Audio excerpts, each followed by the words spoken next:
Call the Finance and Audit meeting to order. Welcome to the May 15th Finance and Audit Committee meeting. I'd like to first recognize that we are on the traditional territory of the Snuneymuxw First Nation. Our clerk today is Ms. Robertson. We also have the following councillors attending electronically. We have none. If during the meeting any member of today's Finance and Audit Committee meeting is held in accordance with the Community Charter and Council Procedure Bylaw 2018 number 7272. If during the meeting any member of the gallery has a question regarding an agenda item, please write down your name and the agenda item on the question period sign-up sheet, which is on the table by the double doors to my left. Please note that questions are for agenda items only. Thank you. And we will move to is there any introduction of late items today? Nope. Motion for the adoption of the agenda. Moved by Councillor Hemmond, second by Councillor Manley. All in favor? Agenda adopted. And motion for the adoption of the minutes as circulated. Moved by Councillor Hemmons, second by Councillor Thorpe. All in favor? Minutes adopted. There are no presentations today. Reports, Community Environmental Sustainability Grant. Mr. Holm. Thank you, Chair, and good morning to you and committee members. Happy to be here to present this this item, and this is the Community Environmental Sustainability Project Grant, second round of funding for grant projects.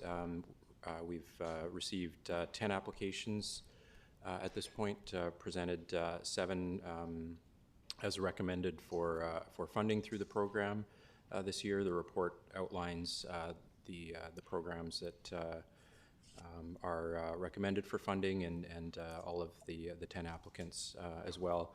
The purpose of the program is to support small environmental sustainability and climate projects that are aimed at improving environmental health of natural systems, enhancing residents' connections with nature, and providing educational values, and also contributing to climate mitigation and adaptation in Nanaimo.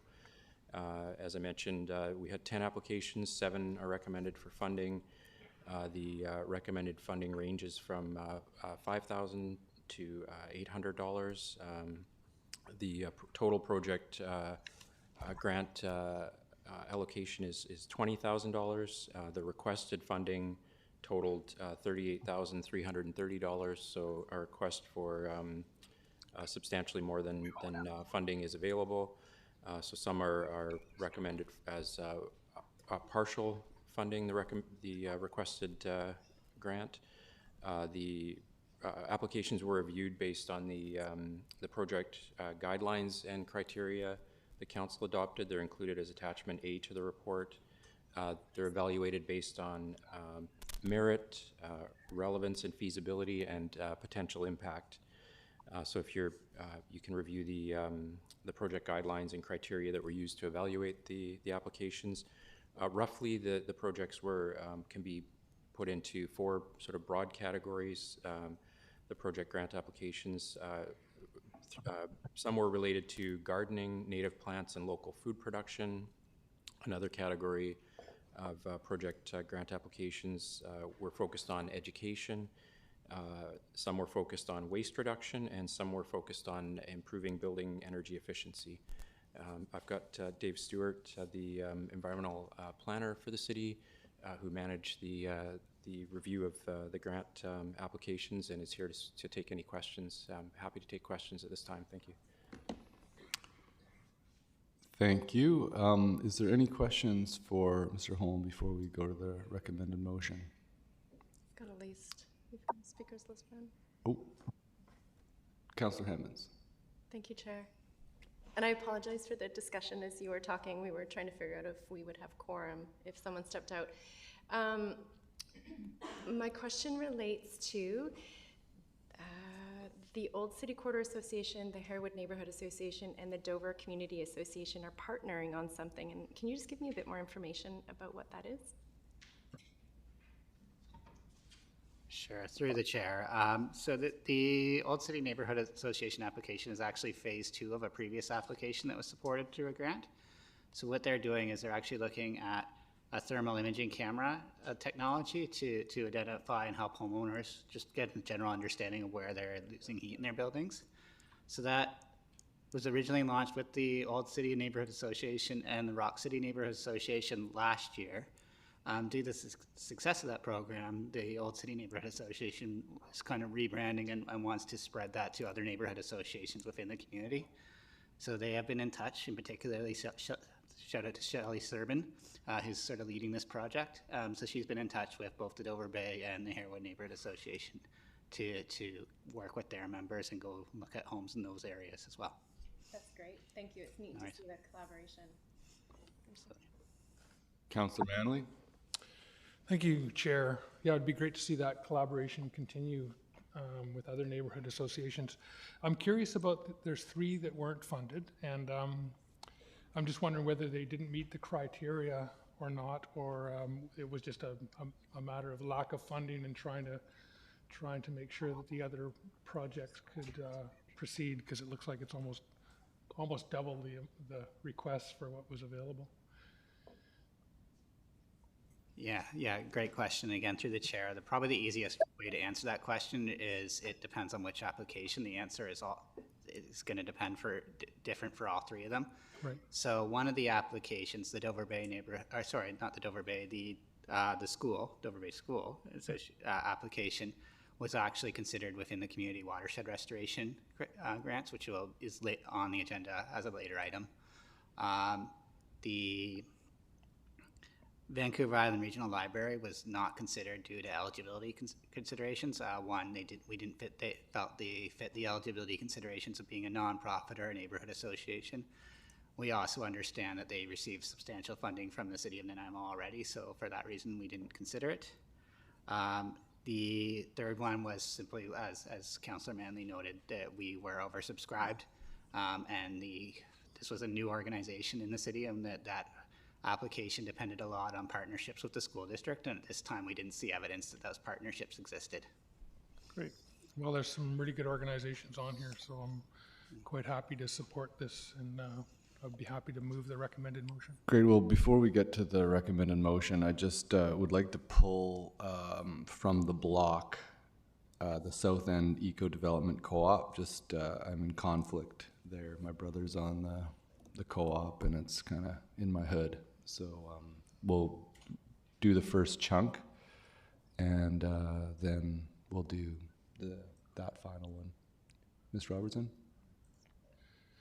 Excuse me, we did have Councillor Brown momentarily, which would provide us with quorum, and I'm just trying to follow up with him now if he's still. Oh, there he is. There we go. That will work. Great. So if you want to recommend the motion for the first set there, minus the South End Development Co-op, and then I'll leave. Okay, so moved. All in favor? Motion carried.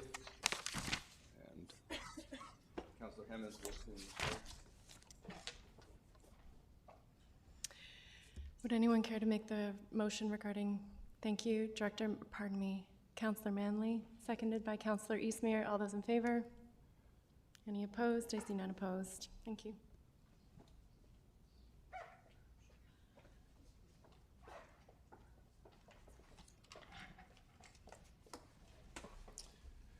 Great. Next item, community development social prescribing pilot. Mr. Harding. Good morning, Council. Excited to introduce a community development grant that's unique for us, but it's one that we've been working with Council and other groups for a lot over the years on integration of recreation and health. And so Ms. Osborne's here to explain any more of the details on what we're trying to do with the Nanaimo Division of Family Practice, but and also if there's any questions you have for it. So. Good morning. Good morning.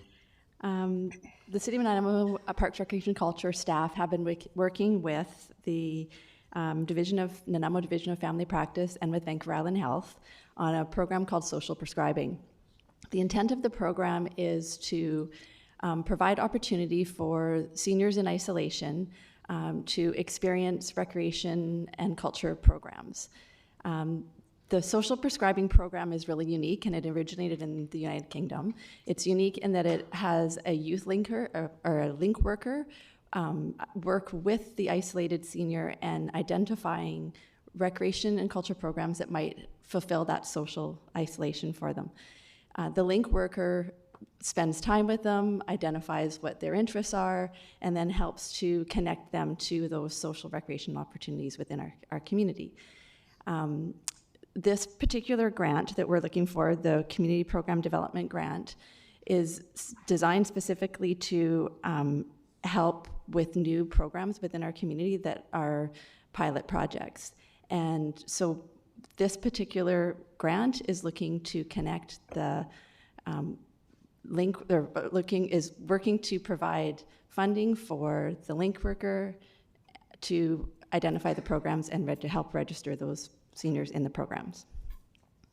So we are here today. Sorry, that was a very convoluted description of what we're here for.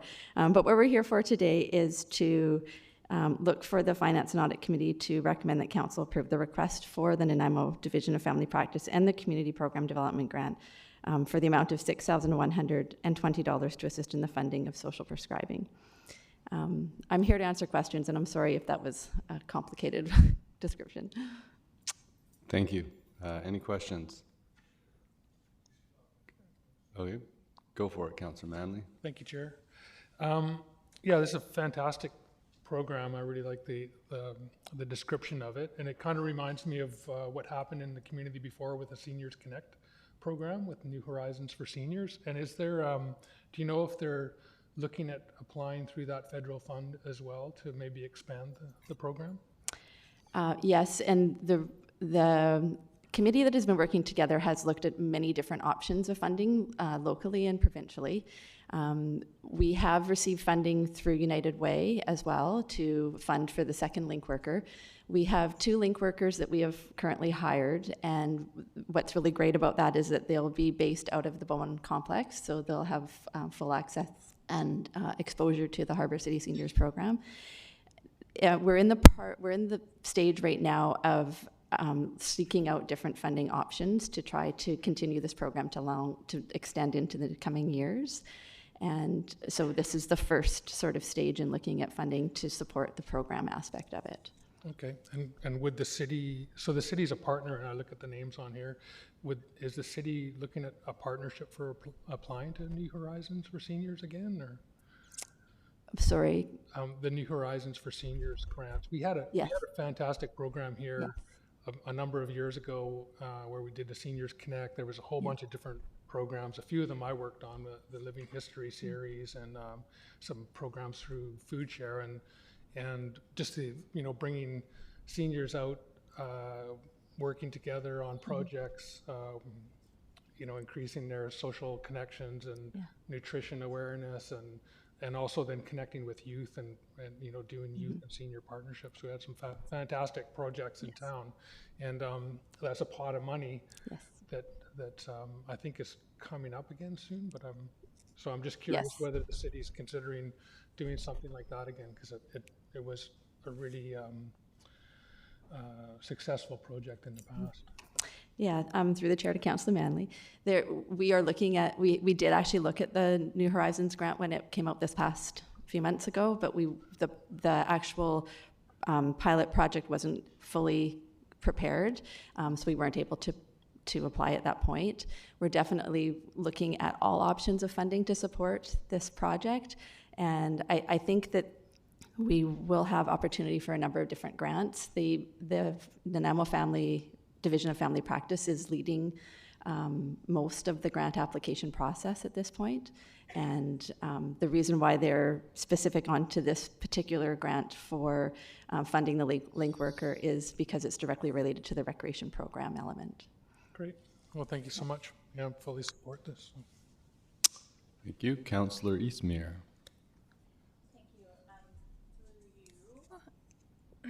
Thank you. Through you, my question is about the fact that this is an initial pilot. And so my understanding is that the link worker and the patient, they'll find like some type of class that appeals to the senior, and then the program allows them to do that activity for 3 weeks at no cost? Okay, and then like if there's a desire for them to continue, then the senior would have to register for that class on their own, or how would they be able to continue? Okay, through the chair to Councillor Eastmere. The way the program is designed is that the 3 physicians would prescribe a social interaction through recreation and culture, and the link worker works with the client to identify what their interests are. So we would look to provide them with that experience up to that program and hope to have them succeed in that program so that they would continue on their own. The program has an element where there's check-ins. So the link worker checks in during the duration of the activity, but the follow-up occurs at post-activity to ensure that they're continuing to have exposure to social programs. If the doctor feels that they need to re-prescribe, they would re-prescribe. And I think that the intent at this point, we're looking to have them provide access to recreation programs, but we're hoping that the exposure to the Harbour City seniors will also build that support for them and enable them to participate in a number of different programs and services. At this point, we're looking at specific services or programs, but in the long term, we're looking at actual Harbour City senior memberships, so their exposure to 60-plus programs. Okay, that's really cool. Yeah, it's interesting to hear, because I think when we talk about seniors who are feeling isolated, like a big part of that is because of, Not just me. I think a big part of that ties back to poverty, right? Because we have so many seniors who are living in poverty because like pensions and old age security and guaranteed income supplements just not keeping up. So they're, feeling isolated at home because they can't afford to go out, like they can't afford the cab fare, the gas, or the registration fees for things. So do you think, like, is poverty the sort of the biggest piece that this kind of program is addressing? Like, Yes, through the chair to Councillor Eastmere, yes. In particular, this is where the link worker really comes into play, or a community connector. There's lots of different terms for that position, but this is where it comes into play, where the doctor prescribes the need for social interaction, but the link worker is able to identify whether or not there's other barriers that are preventing them from participation. And so there will be people who are prescribed or social interactions that can afford. They just don't have that, or they're meeting other barriers at participation, whether or not it's transportation or just the connectivity. Whereas this particular grant that we're asking for today, we will be identifying seniors who are in financial need and can't afford to participate. And so that's where the fund will kick into play. and do we have any other, like, would the LEAP program at any point like apply to seniors? Would they have access to ways to access recreation programs at a lower or free rate? Yes, through the chair to Councillor Eastmere, absolutely. That's a large portion of our LEAP clients are seniors.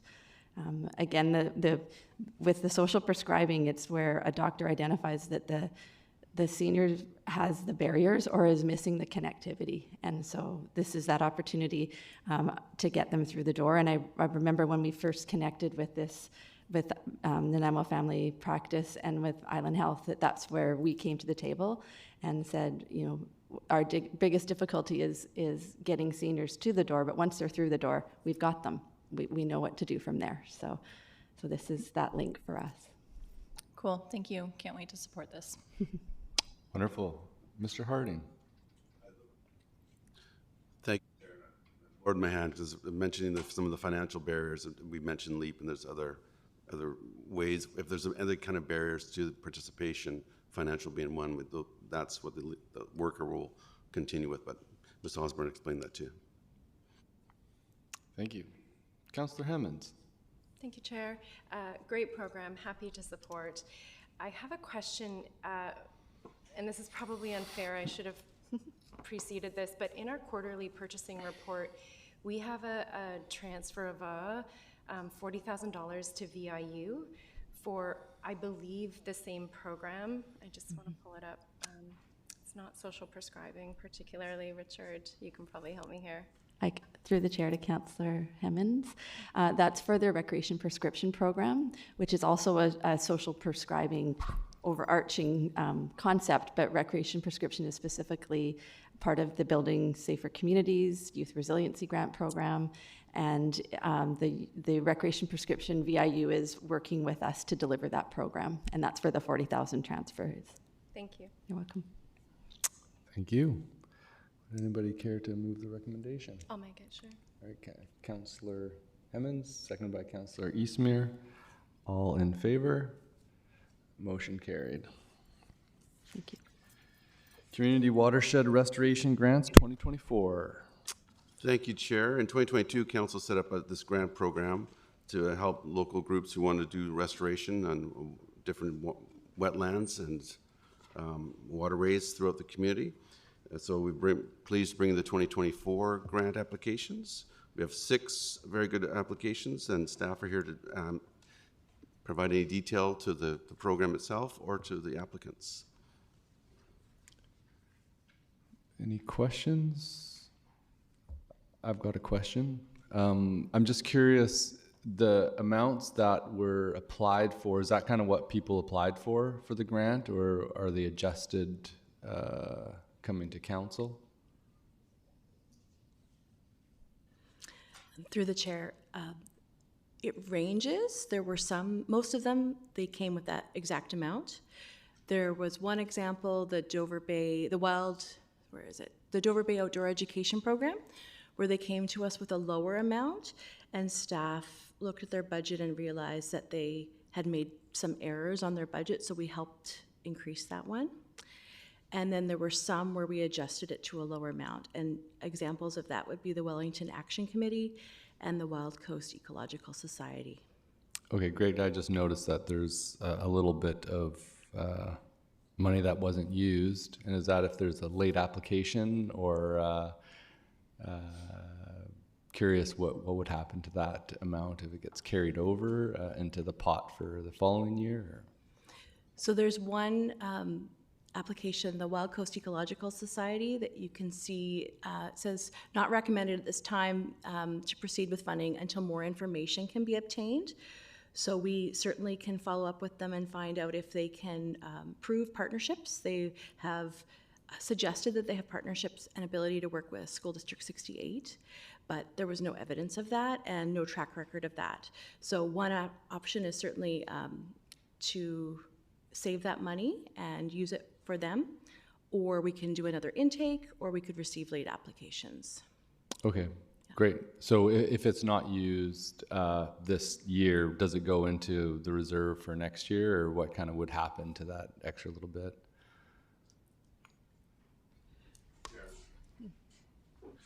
It would just, it's a yearly operating account, so it wouldn't roll over. It would start afresh next year, but it wouldn't roll over as an increase. Okay. Yeah, I guess for such a measly amount that's given to the watershed grants in the first place, if we can use it up, that would be greatly appreciated. Chair, I think that's what the intention is on the 6th application. We believe we'll come back with that. We just didn't feel we had enough to justify providing that grant now. But as indicated, we'll come back. We've seen there's a lot of support in this area. In fact, I think even this week I bumped into a group that would want to do something along the Chase River. So I think we'll find ways. Yeah. Councillor Eastmere? Thank you. Through you, my question is about what's listed under option 2, which is and I don't think we should do this, but because I'm happy to fund these projects, but there's a suggestion that we could recommend priority sites that are identified in the integrated action plans and invite the groups to focus on those projects.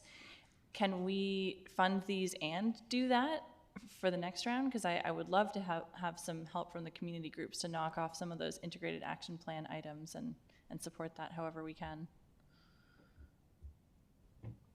Through the chair to Councillor Eastmere, there was definitely an attempt this year through the criteria to have groups submit applications and submissions that were very, very streamlined to our IAP. And we had some success with that, and we've got ideas for next intake as to how to get there a little more. We certainly have got a package of applications which are going to further our work and safeguard our watershed for future generations, but we definitely want to be creating those linkages and actually working within the areas which are identified in our IAPs. So it wouldn't be that we have the option to do both this year, more so that in a future year we have those ideas of how to point the community groups in the direction of our priorities. Great, yeah, thank you for that. Thanks. Anybody care to move the motion? Moved by Councillor Thorpe, seconded by Councillor Manley. Any comment? Seeing none, I just wanted to say I'm very pleased to see 7 applicants. Kind of when we started this grant, was the purpose was to leverage sort of community effort in helping with the watersheds, and we're seeing that. And I think given the amount of application, if there is a desire to focus efforts on the priorities of the integrated action plans, there's an opportunity to expand the grant amount and have one, where would you like to focus, and then one, where would we like you to focus. So thank you for bringing those ideas forward, and we'll call the question. All in favor? Motion carried.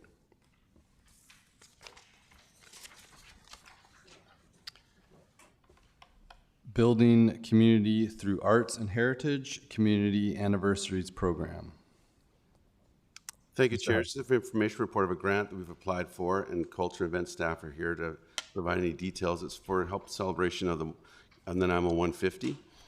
Particularly, it would be the inaugural council meeting was January 2025. Staff have put a grant in to do a winter festival celebration of 150. This application outlines the intent of that event, and if there's any questions on it, but it's really information that we've applied for this grant, and we hope we can achieve it. Good morning. As Mr. Harding suggested, we were here previously to request council support in putting forward a way to recognize Nanaimo's 150 incorporation. And since then, in the report previously, we indicated that we would go forward looking for grant money to help support the celebration of this event and be able to provide these events to our community. Since then, the culture team has been hard at work pulling together the application process.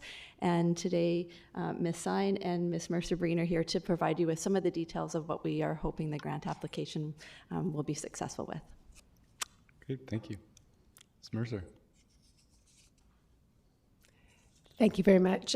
Through you, as Ms. Osborne mentioned, the grant application was mentioned in our previous report to Council, to Finance and Audit back in December.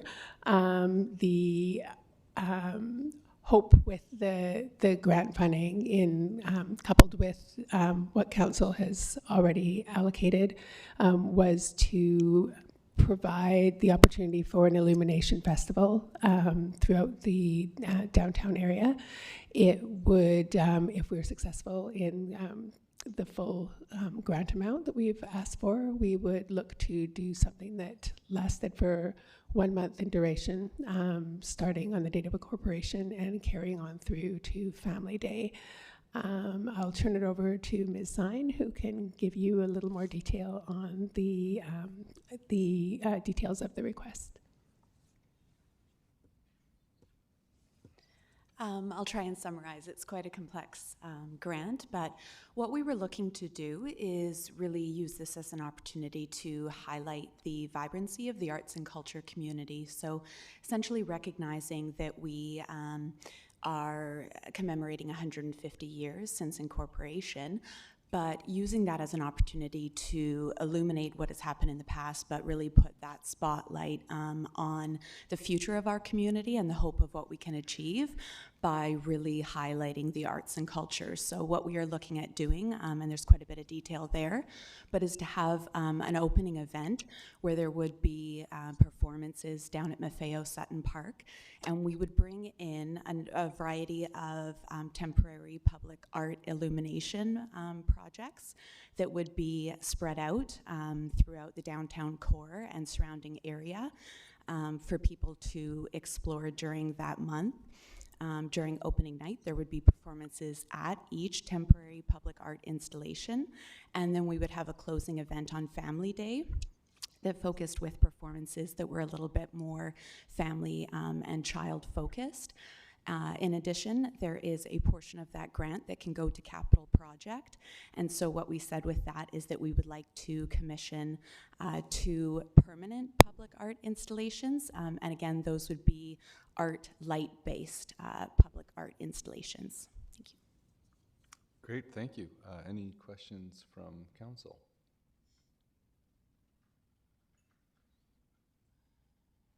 Councillor Eastmere. Thank you. How do we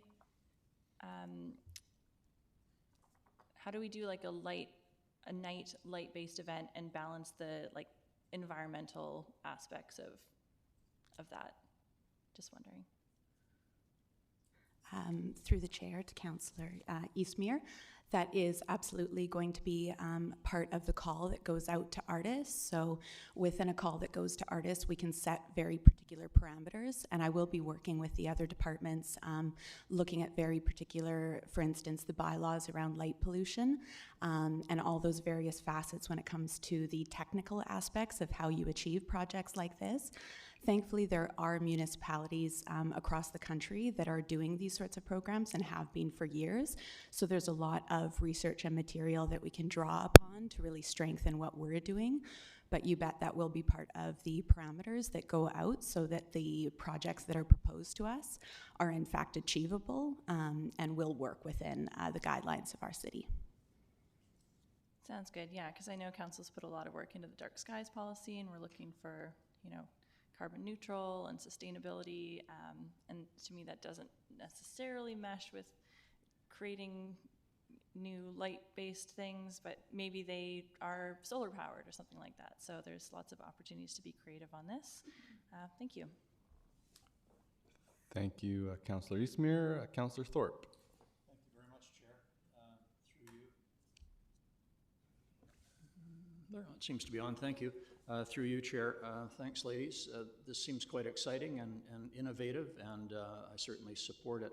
I'm just wondering if there will be an opportunity to partner with other local organizations. I'm thinking specifically of maybe the Art Gallery or Tourism Nanaimo. Through the chair to Councillor Thorpe, absolutely. That has been a large part of the pre-work and the work that Ms. Stein has put into pulling together the grant application and those partnerships. Many, including with the Art Gallery, as you mentioned, have already been identified, and those partners are supportive. And it's also an opportunity to go out to other groups and individuals within the community who may wish to participate in the community committee that we mentioned in our previous report in December. So it will be a collaborative effort. Great, thank you very much. Thank you, Councillor Thorpe. Count. Oh. Great. Oh, Councillor Brown. I knew somebody had their hand up, and then when I looked, I couldn't see it. Councillor Brown. Thank you, Chair. I just wanted to echo Councillor Eastmere's comments. We do have dark sky statements in the OCP. You know, I think very honestly, I would say that we don't have any actual hard policies that put actual dark sky principles into a real way. So I would hope that this presents happy to support this and happy to see the grant application. So thank you. But I really do hope when we're looking for proposals that we're actually being serious about dark sky principles. And I would encourage everybody to look at a light pollution map of Nanaimo and some of the surrounding areas. If you and also look at the actual actual policy documents out there in the world around dark skies and what it actually means to implement those policies. Thank you.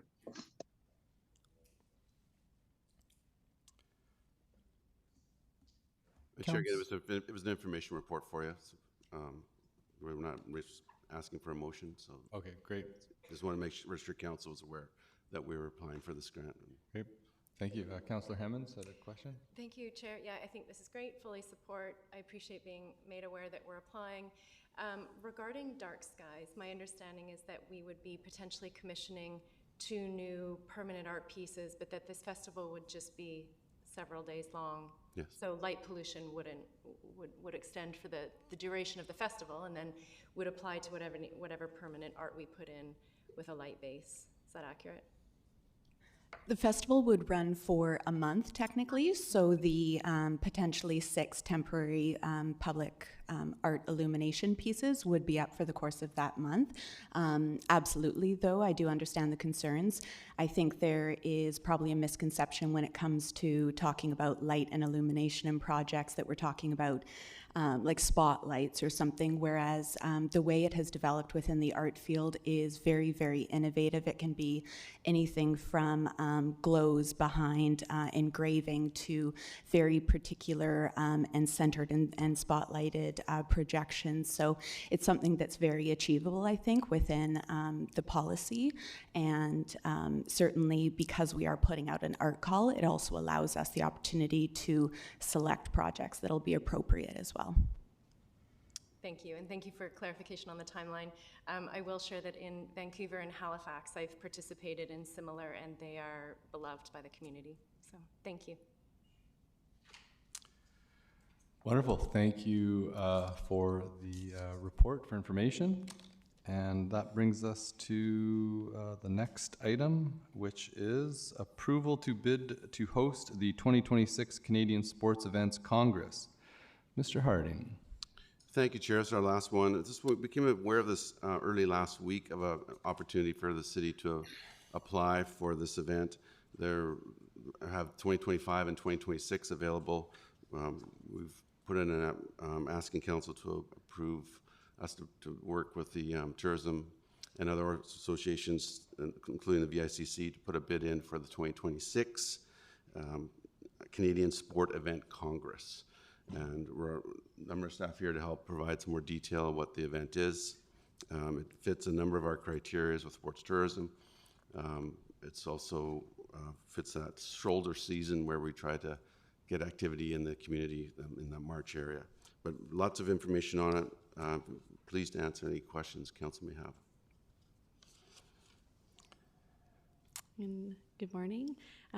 We are here today to provide you information on the opportunity to bid for the Sport Congress conference for 2025 or 2026. This came upon us fairly quickly in that we learned of the application process of RFP availability on May the 6th, and we're able to work with our partners to pull together something to bring before you.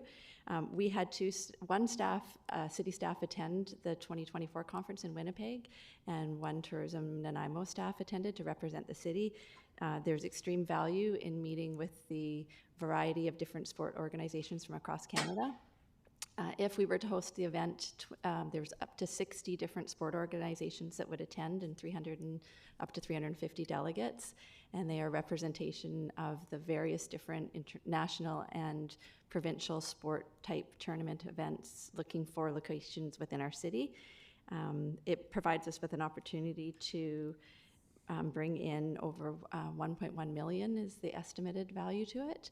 And we're here today to answer any questions you might have about the bid process. Thank you. Any questions? Councillor Hemmons. Thank you, Chair. I'm noting that this feels like a lot of money, but the payoff is potentially quite large, both in terms of ECDEV, but also in kind of continuing with our strategic push around sports tourism, which I fully support. Do we know how many communities would be in the running? Through the chair to Councillor Hammond. At this point, we don't know how many are in the running, but we do know that Victoria has declined the opportunity to bid, so we wouldn't be competing against a Vancouver Island city. We have an idea. We know that Richmond has hosted previously, and I think we're not sure as to maybe perhaps someone had the 2025 bid but has declined it, and that's why we've got 2025 and 2026 opportunities and the short turnaround. Okay, thank you. I'm not seeing any other questions. I'm just curious, the choice of the strategic initiatives reserve. I guess, you know, I think we spend like $2 million, you know, with the MRDT and on tourism, and then we spend another 500,000 plus on the Economic Development Corp, and just coming to council, you know, for 90,000 for an economic tourism initiative. I'm kind of like, oh, and you know, we look at the restoration grants. I'm just trying to look at sort of our prioritization of strategic money, and I'm just curious on the choice of the location where these funds would be coming from. Chair, I'll ask Ms. Mercer to answer part of that, but because of the deadline and because where funding sources currently are, if we are successful, we believe we'd come back to council with requesting of some potentially other funding sources if available. But right now, this is the funding sources given the deadline that's available to us. Mm-hmm. Any other questions? Oh, Councillor Manley. Oh.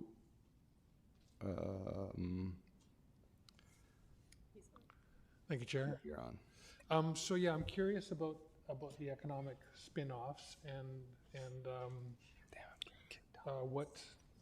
what are those exactly for something like this? Would it be leading to more sports tourism events in Nanaimo, or is it just the activity of the event itself, or the Congress itself?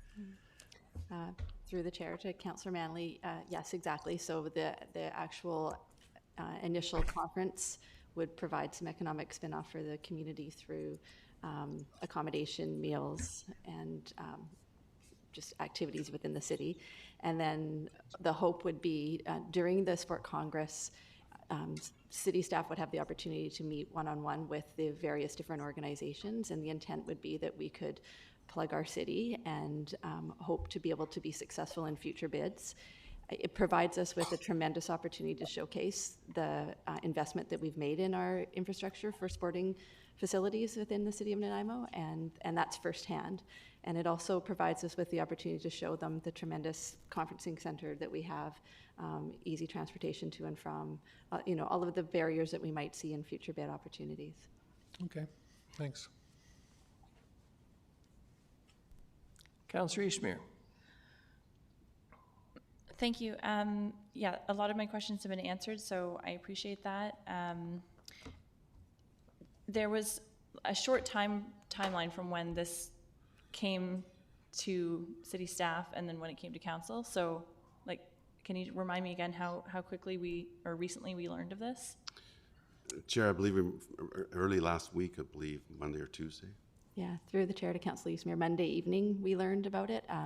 So our tourism is a member of the Canada Sport Congress and Canadian Tourism, and they received the email indicating that the RFP was available if anybody was interested in bidding, and they responded with the interest in bidding, and therefore we received the RFP information.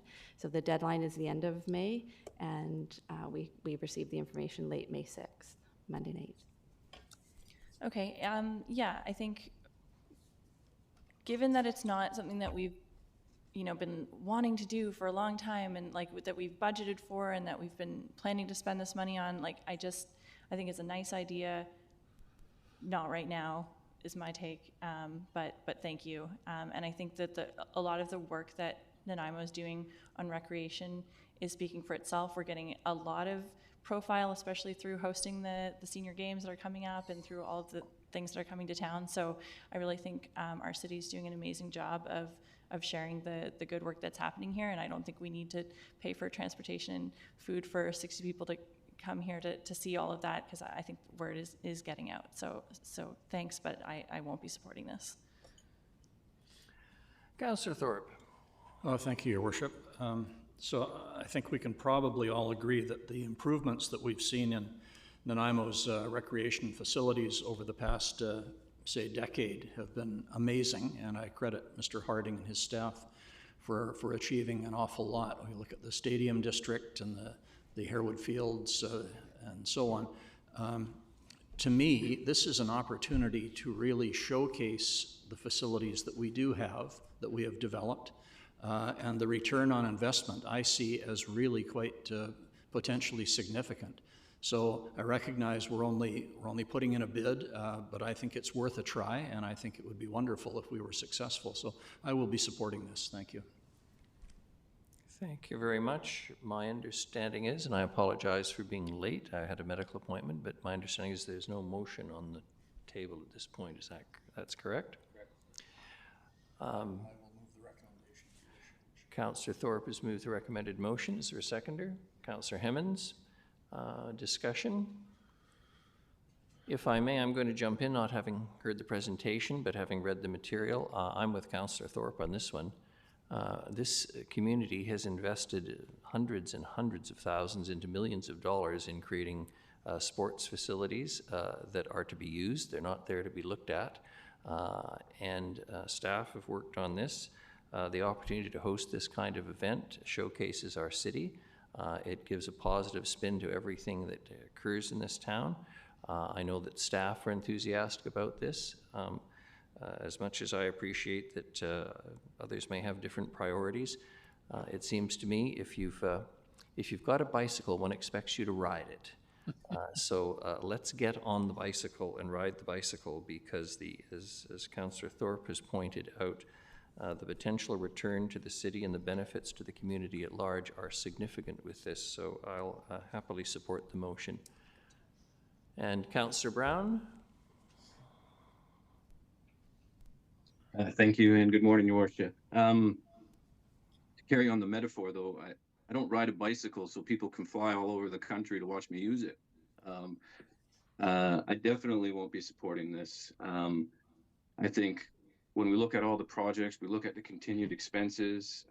Yes, 90,000 in comparison to some of these big ones is, a fraction of what they cost, but it all does add up. And I just, looking at this, I think it makes absolutely no sense when we should be investing in projects continually going over budget. 10,000 here and 10,000 there. These are the type of things that add up. And then we say, oh, how come we have no money in the Strategic Infrastructure Reserve? Where did it all go?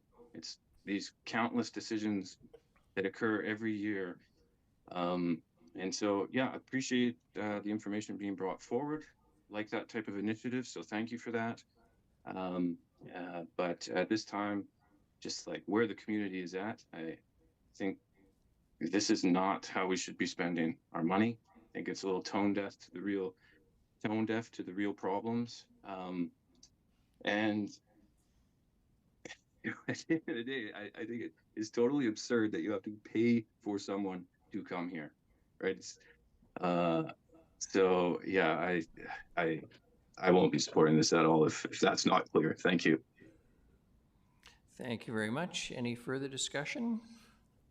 Not seeing any. All those in favor, Councillors Hemmens, Mayor Krogh, Councillor Thorpe, and those opposed, Councillors Eastmere, Gesselbrock, and Brown, and Manley. Motion is defeated.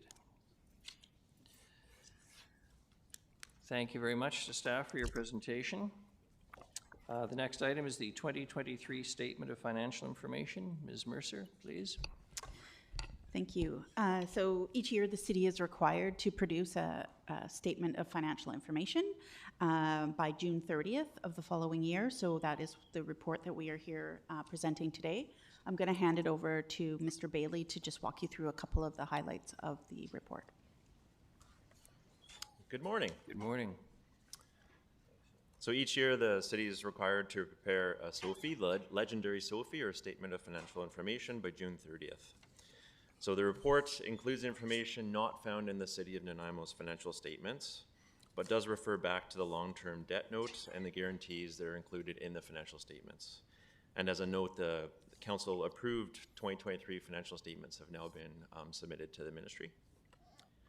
The SOFI report includes a schedule of remuneration and expenses for council members and all city staff that earn over $75,000 in the year. Just one thing to note is this $75,000 threshold has been in place since 2002. So this list continues to get longer and longer each year, and that's set by the ministry. So it's been a long time now. When compared to 2022, the number of city employees with salaries greater than $75,000 increased by 59 staff in 2023. The SOFI report also includes a schedule of goods and services, which contains a list of vendors that were paid $25,000 or more by the city in 2023. So staff are looking for the committee to approve the 2023 Statement of Financial Information so that it can be submitted to the province, and we're happy to answer any questions that you might have. Thank you very much. Ms. Mercer, Ms. Fuller, whoever, Ms. Bailey. When the 75,000 was picked as the figure, that was 2002, you say? Correct. How many people in the city of Nanaimo earned more than $75,000 back in 2002? The list was quite short. Yeah, it has grown substantially in the last 22 years, yeah. And I'm just curious to know, and I realize I may be placing staff in a difficult position because although I was here and around and alive and listening, I wasn't paying attention. I'm going to assume there was some political motivation behind putting this in place and was there to, how shall I say, single out, I suspect, upper management in the city of Nanaimo and what was being spent. Can anyone illuminate who brought it in, why, etc.? It is through the province, so the province requires us to report this. I'm assuming that it was for transparency of who makes the most money in each municipality. And the motivation behind it, I don't have the history on that, but my guess is it's just for transparency. And just to be clear, so it's a provincial requirement? Yes. Yes. Correct. Yeah. Thanks very much. Not going to get very far with this one, are we? Is anyone care to move the recommended motion? If there's no questions for staff. Moved Councillor Hemmons, seconded Councillor Thorpe. All those in favor? I just wanted to... Sorry? I just wanted to make a quick note about councillor remuneration is less than some custodians or clerks make in this city. But for the public who thinks that we line our pockets well,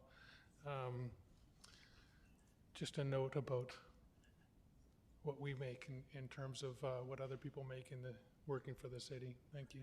Thank you, Councillor Manley. I assume you weren't trying to suggest that we're overpaid or underpaid.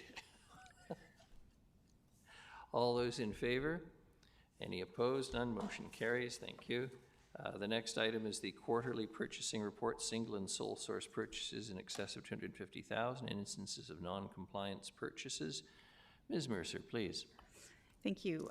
So this is a report for the quarter 1 of 2024, so that's January 1st to March 31st. We had Appendix 1 outlines the sole and single source purchases, and we had 36 valuing just over 1.4 million. Appendix 2 outlines purchases over 250,000, and we had 2 of those, and that totaled just over or just under $14.3 million, and there were no instances of non-compliance. So we'll try to answer any questions that you have regarding any of these items.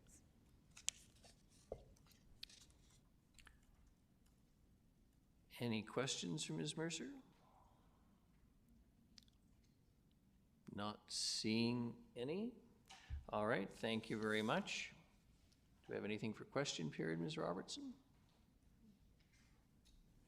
No, we don't, but when this meeting ends, we'll need about a 10-minute recess before we go into the council meeting portion.